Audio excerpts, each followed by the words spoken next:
What's going on, everyone? It's Mike, it's John, back again. And this is your match debrief to Everton winning. Nice, again, 2-0. Obviously, the match reaction was quite lengthy. So, I mean, I don't know how much we're really going to discuss in there. But let's just get straight down to it and talk about Ashley Young. I've seen quite a few people on Twitter praising Young, and listen, he's come in for quite a bit of stick, not just off most Everton fans, off me and you as well. But we've always said on this channel, when a player's been performing badly, you know, criticism has been deserved. But we've always been honest on here. And when we've had players who've been poor, but then they start putting performances in, not just the odd performances, but he's doing it consistently at the minute. We do praise players, and I think Ashley Young deserves massive credit for what he's done. Another player who we could talk about in the same breath is Michael Keane as well. You know, he's been slagged off on here and he's slagged off on other channels and by Everton fans. But again, you know, someone put on Twitter the other day, how good is it to see Ashley Young and Michael Keane lapping the plaudits up from the away fans? They were the first over there, you know, clapping them and touching the badge and that. And little things, Michael, like when Michael Keane scored, he ran over to the Everton fans and they were singing Keano, Keano. As Everton fans, we do, the majority of us, give credit where credit's due. And listen, that's probably made Michael Keane feel good about himself because he has been criticised for poor performance. Bloody hell. I was going to say poor favor then. I was thinking of my holidays already. But, you know, we have criticised them. But, you know, when credit's due, we will give them credit and praise. And Ashley Young and Michael Keane, I'd say the last 3-4 weeks, I think they've been outstanding. Yeah, I think you're very fair with what you're saying. And I actually made the joke about starting with Ashley Young because I didn't think you'd have anything to say and I thought you'd make a joke out of it. But to be fair to you, you come up with something there, so well done. Yeah, I mean, you could go through the whole Everton team, couldn't you, really, and talk about how the season's gone, and you could say that there's been pros and cons, and weirdly, you know, what is it? We've conceded, 15, 16 goals or whatever it is. But I actually don't think Michael Keane's been too bad this season. So it's been nice that we've seen him chip away and score a couple of goals. It's been nice that we've seen him, you know, in attacking positions from corners and things. He is a dangerous player, so it's good to see that. And yeah, I am happy that we're scoring goals from different areas because there is a player that we do need to talk about scoring in positions, and that is unfortunately yet again Dominic Calvert-Lewin. Now we didn't crucify him, but we give him a good singing to on the match reaction. So you know, I don't necessarily think we need to go into the extent of it, but I wanted to ask you a question about his one-on-ones, because this has been something me and you have probably spoke about now for 5 years. Why can't he score one-on-ones? Again, I think it's a mental barrier that he's got in his head, and we've said on here many times, you know, without sounding like a broken record, when he's got time to think about it and he's clean through one-on-one, I think his head goes. Now, I think Dominic Calvert-Lewin, listen, he's not an out-and-out striker. You couldn't rely on him to score you 15, 20 goals a season. You know, you look at certain clubs, Michael, and certain strikers, i.e. Haaland, you know, they can count on him to score, whether it be with his head, whether it be with his left foot, his right foot, his arse, his knee. You know, they can count on him. And the likes of Haaland will win City trophies. I know it's a team thing, but what I'm getting to, when you've got an out-and-out striker in the Premier League, it improves you massively. And unfortunately, when we're talking about Michael Keane and he's got this thing in his head, this mental block, when he's missing one-on-ones, going back to what you said before, which leads me back to it, you have to rely on other players. And you're quite right with what you say. We're scoring goals from other areas. Because if we weren't, and we're relying on Michael Keane, he had 2 one-on-ones the other day, Michael. You know, 2 one-on-ones. if Michael Keane doesn't score, there are no ifs and buts, and Ndiaye doesn't score, we could have relied on him or had to be relying on him again to take them one-on-one chances.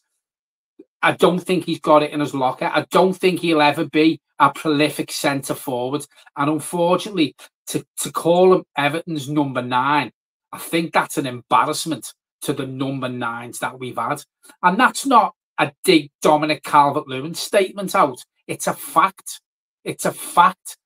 You know, when you look at Duncan Ferguson, for example, he was good with his head. He was good. I remember him scoring the goal at Man United when the ball dropped and he spun and hit it from the edge of the box and it rocketed in. So Duncan Ferguson could score goals like that, but Duncan Ferguson could also score one-on-ones. And he was our number 9. Now, to be a number 9 for Everton Football Club, I think you've got to be able to score all types of goals, and he can't. Michael Keane, as I said on the video the other day, Michael Keane, if you give Dominic Calvert-Lewin 10 one-on-ones, and you give Michael Keane 10 one-on-ones, I'd put money on it that Michael Keane scores more. He scores more. Now, I don't know whether he works on it in training, but I hope it's in the mentality and in his mindset that, do you know, if over the next month he gets 2 or 3 one-on-ones and scores them, or gets 3 and scores 2, right? Then we'll see if it is a mental block after that period where he scored a couple of one-on-ones, because then if he goes on it and starts doing it more consistent, then you can turn around and go, well, yeah, maybe it is in his locker to score one-on-ones. Maybe it just was something at the back of his mind where it was making him worried when he was bearing down on goal. So if he can score a couple over the next 3 or 4 games, if he gets the one-on-one chances, then we'll see what he's really made of, and we'll be able to tell if it was a mental block. For me, it is. Either a mental block or he's just not prolific enough, and you can't rely on him. Yeah, for me, he looks like a player that doesn't have the confidence to score them every single time. And this has happened for years. I remember, I think it was 2, maybe 3, he had at Old Trafford about 3 or 4 years ago. And I think we drew 1-1. And we could have easily won the game at Old Trafford 3-1, 4-1.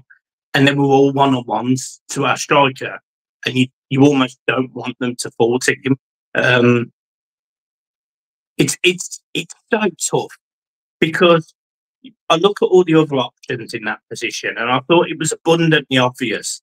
You know, Everton could have won this weekend 5-0, 6-0. But honestly, I did not think Ipswich were much cop at all. I thought they were really, really poor. I thought not only are they not great anyway, I thought they had a bad day on top of that. And a Premier League team that could score more goals than Everton would have hurt them more. Oh, yeah. But 3 chances dropped to his striker. I mean, there was a header that went into the box, and it almost hit the corner flag rather than the goal. I mean, it was literally, I couldn't work out where it was closer to. And again, I'm not digging him out, but I do sit there and think, what's going on in training? You know, this is a Calvert-Lewin that scored against Bournemouth. He scored against Villa. So he scored against Bournemouth where he had to turn and just chip it over the keeper. Didn't have much time to react and scored instinctive. He gets a header against Villa, middle of the box, good goal. But there isn't anything else apart from that instinct. There's nothing. And, you know, for a player that's demanding big wages, for me, I'll move him on in January. I honestly do. I'll move him on in January. If the freaking group are going to be in by then, and we're going to have the opportunity to sign a striker, he's got to be moved out in January, because it's not me crucifying him. It's me sitting here going, you're not worth £140,000 a week, Dom. And it's as simple as that. You're not worth £140,000 a week. You see, most teams in the Premier League rely on their strikers. Now, we can't rely on Dominic Calvert-Lewin. And we all know with the freaking takeover on the horizon and, you know, the direction the club's going to go in, moving to Bramley-Moore, we're going to need a striker who can propel us to that next level. Now, when you've got a striker in Dominic Calvert-Lewin, whether it's a mental thing, whether it's a confidence thing, or whether he's just not very good on one-on-one situations, and maybe he's not very good unless he's scoring instinctive goals, then as you quite rightly say, we do need to shop around and bring that sort of striker in who can score with both feet, who can score goals like Calvert-Lewin does as well, but also the one-on-one situations. Because, you know, when you look with the players that are around Dominic Calvert-Lewin, you could go through McNeil. We've seen him score one-on-ones. I'd be fairly confident in saying Jack Harrison would probably be okay with a one-on-one. Ilman and Ndiaye, he'd probably be okay one-on-one. We've seen it for a couple of games last season, you know, over a space of time. Doucouré was in the same situation. We've seen him run through the middle and score one-on-ones. Now, when you've got your midfielders who are capable of it, and you haven't got a striker who's capable of it, then you're not getting propelled to the next level. So I think he's got a cheek asking for 140, 150,000, whatever it is a week. I think he asked for a lot more off Newcastle. I think he actually believes in himself more than what he actually is. I think he thinks he's better than what he is. Also, what I will say is the contract's been on the table. We know that. And he hasn't signed it. I don't think his heart is 100% in Everton Football Club. You know, when you look around the squad and you can pick certain players out who will, if they're very good or not, will give 100% for that blue shirt. Whether it be Michael Keane, whether it be Tarkowski, whether it be Dwight McNeil, whether it be Ndiaye, you'll get 100% off them players every week. When you look at Dominic Calvert-Lewin, I don't think his head is 100% in this club. So if he's missing one-on-ones and he's in that mindset where he doesn't really want to be here, because I think it's pretty obvious, otherwise he would have signed the contract. So while you're missing one-on-one chances and you're missing opportunities to score more goals a season and not just score instinctive goals, then it won't affect him. And this is why it's becoming a regular occurrence now. Because if I was playing for Everton Football Club and I'm missing chances like that, but I wanted to be there, I would work on that to make myself better and to give myself the best opportunity. Whereas if I'm in that situation again, I will start scoring one-on-one goals, or I'll start scoring other goals apart from instinctive goals. What I'm getting to, I don't think it bothers him. I don't think he will come off the pitch and go, missed another 2 one-on-ones today. I'm going to work on that in training next week. I'm going to stay behind after training. I'm going to ask one of the goalkeepers to stay behind with me, and I'm just going to run at them for half an hour. One-on-one for half an hour. Because he's not in the mindset of not wanting to be at the club. I think when he's missed them 2 one-on-ones, when the game's over, it goes out of his head. And that's just my take on it. Yeah, and I don't think any of that's wrong. And there's plenty of age groups at Everton that would do that. You know, even if Dom said to the under-16s, under-17s, said, right, lads, I'll take you all out for dinner or something. I need a bit of help with me finishing. It sounds stupid. But even at that level, people coming out, making themselves look big, you know, it's gonna help in the long term, going round a keeper, chipping a keeper, not hitting the crossbar and letting it bounce off the line and then over your head sort of thing. You know, I've been there, John. I know how it hurts. Just going to bring that up, actually. Yeah, I knew you was. So I get it. I understand it. The other thing I wanted to mention, and the reason why I have sort of spoke about Louis, is we wasn't at Ipswich. You were meant to go, to be fair, but I think you had a bit of an issue, but I obviously didn't go to Ipswich. And the Everton fans were fantastic. All 3,000 of them, whatever it was, were fantastic. Sang all game, spirit of the Blues at the end. All the players walk over to the fans apart from Calvert-Lewin. He walked straight down the tunnel. And you've mentioned about togetherness. You can't see, if he's walking down the tunnel, you're not getting togetherness, are you? He's not going over to the away fans and applauding them. I don't think he did. I read a lot of comments on Twitter that basically just said he literally just walked down the tunnel. Now, again, I don't know if it's true or not, but I think it was true. But how much of a shame is that? Everton fans have travelled, 7 hours, was it? 6 hours? Yeah. And he didn't even have the audacity to clap him and say thanks for your support. Honestly, that boils my blood because he's in a privileged position that any one of those 3,000 fans would have only dreamed of. And he's got the audacity to not even do anything and walk down the tunnel. I just thought it was a joke. And I honestly think, I've said it a few times, but I think I'm finally ready to say I am done with Dom. I'm done with him. I'm done with him. I honestly would have no issue.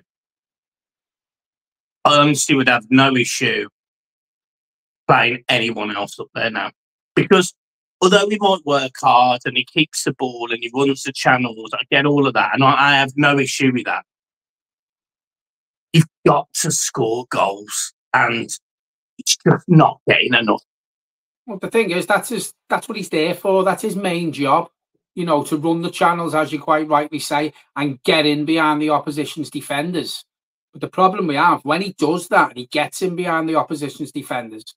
Going back to what we've spoken about, you can't rely on him to score goals. Now, going back to him and walking straight off the pitch, I actually think there's a divide between the Everton fans and Dominic Calvert-Lewin now. With everything that's surrounded him, we had talks with Newcastle and he couldn't agree on his wages. I think Everton were happy with the fee that Newcastle offered. Now, since that news come out, and you see the performances from Dominic Calvert-Lewin, and I think really, I'd say over the last 12 months, you could probably count on one hand how many performances that Dominic Calvert-Lewin's put in where me and you can speak on the phone or what have you, and we'll go, okay, now how good was Calvert-Lewin? How good was Calvert-Lewin there? It looked like it was back to the old Calvert-Lewin we know. We haven't. And this is the thing. I don't think he wants to be at the club. I don't think he's happy there. I don't think he's happy with Everton as a whole. So, as you quite rightly say, the sooner, in my opinion, that Everton cash in on him, because at the end of the day, Michael, he's out of contract at the end of the season. Now, we could lose him for nothing. Now, we're not going to get big money for him now anyway, but we need to get rid of players who don't want to be at the club. And I feel like I'm saying that now on a lot of videos. If you don't want to be here, cash in on them, get what we can and show them the door, because the money's going to be there. We've got Chimiti to come back, and I'm not saying Chimiti's going to be a world beater and a lifesaver. Brozier's back in training now, so we've got him to come into the team. He's very capable of scoring one-on-ones, Brozier. And I think he'll run more and he'll ruffle the defenders' feathers more. So I think he will give you more up top to create better chances, not just one-on-ones, but Brozier can score all kinds of goals. And we've seen that whether he plays through the middle or whether he comes in off the wing. So there is options coming into the team if Calvert-Lewin carries on missing these one-on-ones. Because once Chimiti's fit, I mean, Beto's not good enough to come in and replace him, let's be honest about it. But once Chimiti's back up to speed, I mean, we all know what Dyche is like. Chimiti, I think he's back on the pitch training on his own. He's going to be training on his own for the next 2 months before Dyche even says he's ready. Let's be honest about it. But Brozier's another one. He's going to nurse him back very slowly because Dyche, whether it's right or wrong, doesn't rush players back. But as I said the other day, there's being careful and there's being careful. And I think Dyche can be a bit critical of that sometimes, where I think he takes just a week, 2 weeks too long to bring the players in. And if Dominic Calvert-Lewin's not scoring the goals for us, then we need them from somewhere up front. There is options, and we just need to see what Brozier and Timothy are going to do what they come into the team.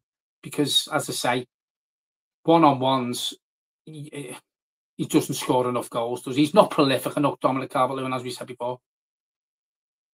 No, let's just quickly talk about two players who have been phenomenal additions this season and most improved, in my opinion, this season, which is Dwight McNeil, otherwise known as Messi, and Lineman Ndiaye, who is everyone's favourite person at the minute. Our friend Ryan Rooney, producing a fantastic little song there for him. It's catchy. Everyone loves it. He's been videoed singing it in his car, so I love that. But McNeil, let's start on McNeil. He looks like a different player this season. 3 goals, 2 assists already. He's doing a great job. Really, really good job this season. I think the position changes help, Michael. You know, dropping him into the middle and obviously putting Ndiaye in his place.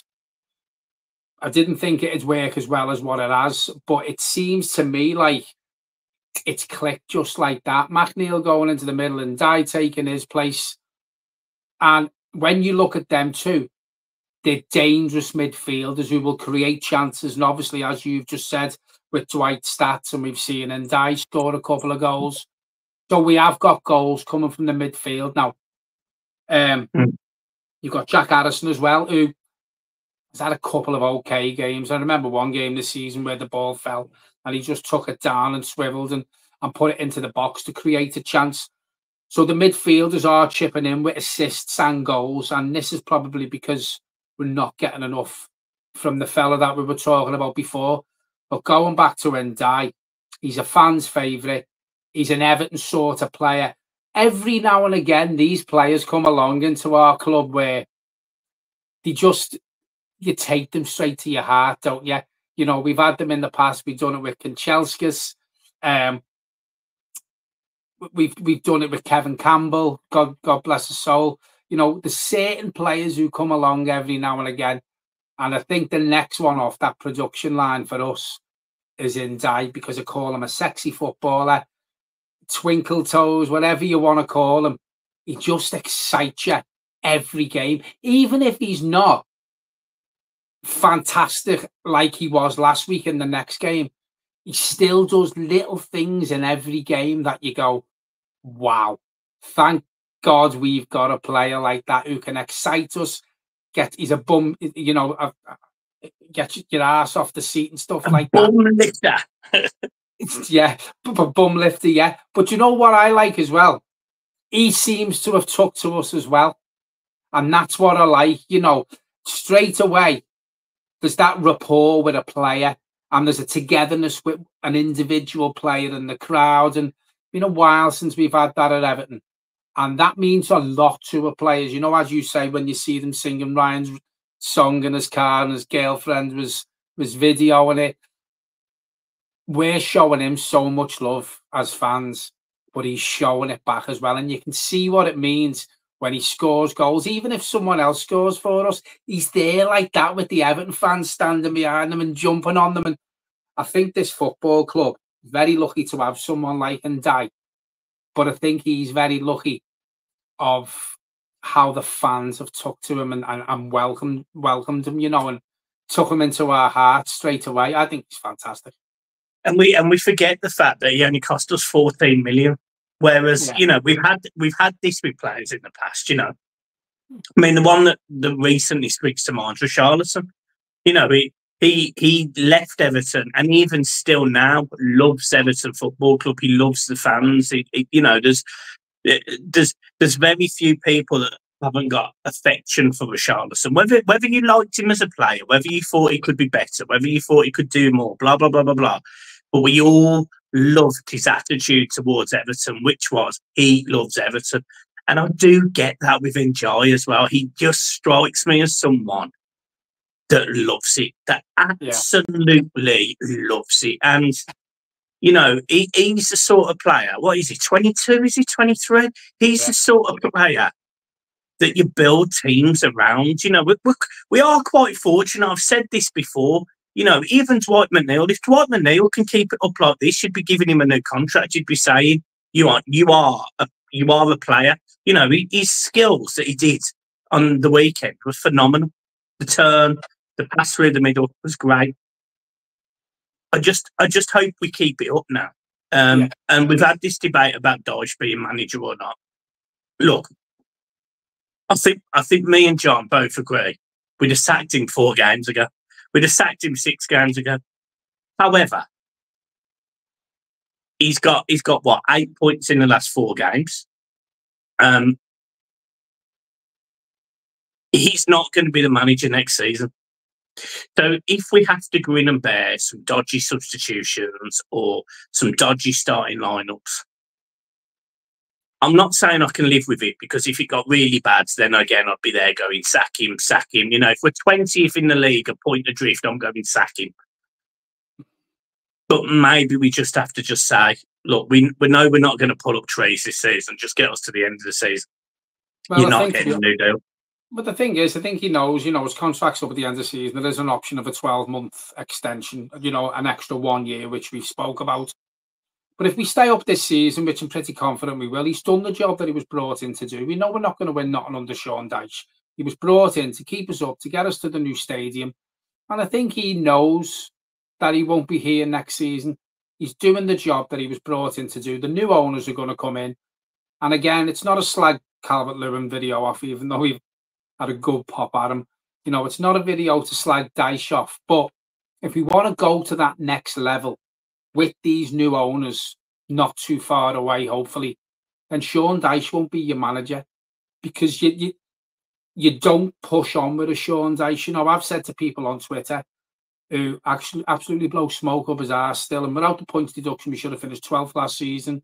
And yet you've got the same people now who are blowing smoke up his arse saying we'll finish 16th. Well, if we finish 16th, we've gone backwards, haven't we? If we should have finished 12th without a points deduction. So it's not progression, is it? There's certain players being brought in who show progression on the playing side, but for challenging and moving up that league and getting to the dizzy heights of just on the, we're not going to get into Europe, just, you know, mid-table, say, again, I don't see us doing it under them. I think the new owners will come in with new ideas. I think they'll want to hit that reset button and start building the club to challenge for European places in the first couple of years, and then see where we go from there. You don't get that with Sean Dyche. Spot on. I don't think I could have nailed that any better. Right, again, make sure you hit the like and subscribe button. I've got nothing else to add, John, to you? No. Nope. Okay, well, guys, see you soon. Peace.